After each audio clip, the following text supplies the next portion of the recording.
कुणाच्या घराच्या नुकसानीची विचारणा करणे नाशिकमधील एका 71 वर्ष सेवानिवृत्त ज्येष्ठ नागरिकाला चांगलेच महागात पडले।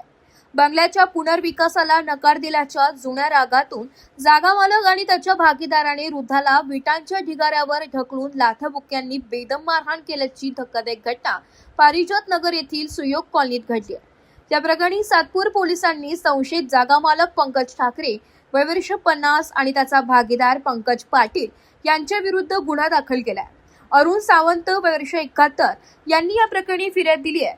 सावंत यांच्या बंगल्या शेजारी ठाकरे इमारतीचे बांधकाम करत आहे। या खोदकामामुळे सावंतांच्या घराचे टेरेस आणि पेंटिंगचे नुकसान झाले होते। 17 मे रोजी सायंकाळी सावंतांनी हे नुकसान पावसाळ्यापूर्वी दुरुस्त करून देण्याची विनंती केली।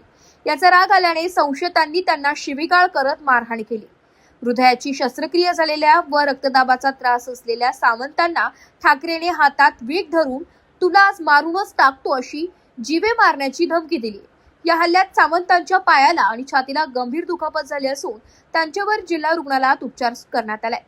मारहाणीनंतर सातपूर पोलिसांनी सुरुवातीला केवळ अदखलपात्र गुन्ह्याची नोंद केली होती, मात्र 18 मे 2026 रोजी सावंत यांनी थेट पोलीस आयुक्त संदीप कर्णिक यांची भेट घेऊन आपबीती सांगितली।